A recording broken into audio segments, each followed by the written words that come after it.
Now, as you work on your personal financial plan and maybe starting a business or starting some type of investment, retirement accounts, it's important that you just do it. My personal philosophy is the best way to do something is to do it. So many times people analyze and analyze to the point where they're paralyzed. They think about it and never take action. My strategy in terms of firing a gun is fire, ready, set, aim. So let's just shoot some bullets and see where they go and line it up so that way we can hit the target and be on point. But so many times people don't take action. They don't move. They don't step out of the boat. Peter was the only one that stepped out of the boat and saw the miraculous happen, while everybody else was scared and afraid and tried to figure it all out. Facts may tell you different, may tell you something, but the truth that is God, the truth that is faith, is that if you step out in faith, God will do the miraculous and do the impossible for you. Now, the enemy of you doing something, the enemy of you stepping out in faith is procrastination.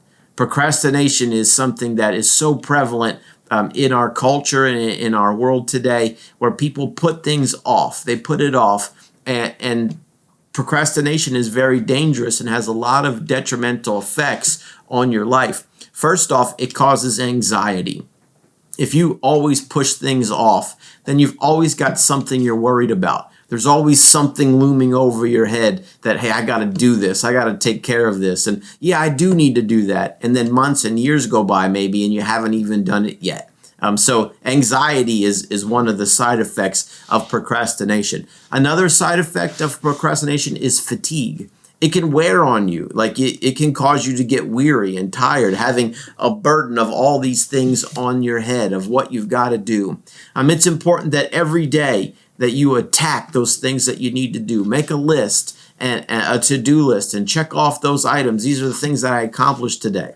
The truth is that in the morning is when your energy is the greatest. That's when you should put down the most difficult things that you need to tackle and go right after them while your strength is fresh and you don't get weary throughout the course of the day. But fatigue is something that is a side effect of procrastination. Something else that's a big side effect of procrastination is low self-esteem.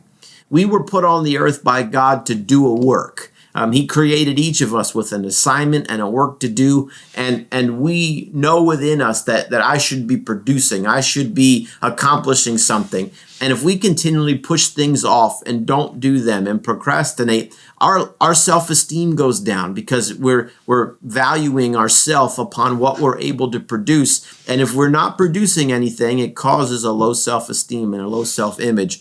It can also damage relationships. When you procrastinate, it causes you to be looked at a certain kind of way by people that are in your circle. When you procrastinate, they look at you and say, well, I know that he or she said they were going to do it, but I don't know if they really will, because they always push it off. The Bible tells us that a great name, a good name, is more valuable than riches. So it's important that we understand that what we say we're going to do, that we do it and we follow through on it and we don't push it off. We should do it in the timeline that we said we were going to do it on, so that people can trust us that we're going to be people of our word and we do what we say we're going to do. Another result of procrastination is career setbacks. You want to progress in your given career and in your profession.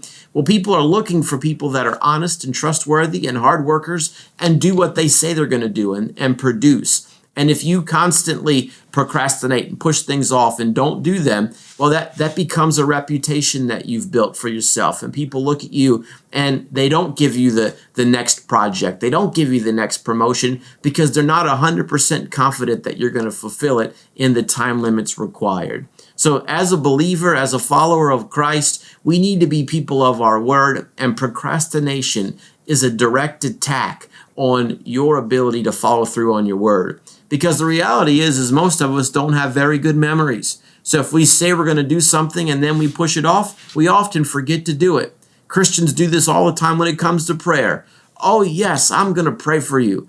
And they maybe mean it when they say it, but then a little bit of time goes by and it's time for them to pray and it completely slips their mind. So I'd encourage you, if you're going to say you're going to pray for somebody, just pray for them right then. So that way you don't have to rely on this memory. And often the procrastinators come up with excuses and reasons why they didn't. And what often leads to this is a cover-up, where they're ashamed to say they didn't do it, so they come up with excuses and reasons why they didn't do it, and often those cover-up reasons aren't really 100% truth. The old adage goes that the cover-up is worse than the crime. So rather than being a procrastinator and pushing things off and dealing with these things that are side effects of procrastination, I want to challenge you to do what Nike says and just do it. The best way to get something done is to do it.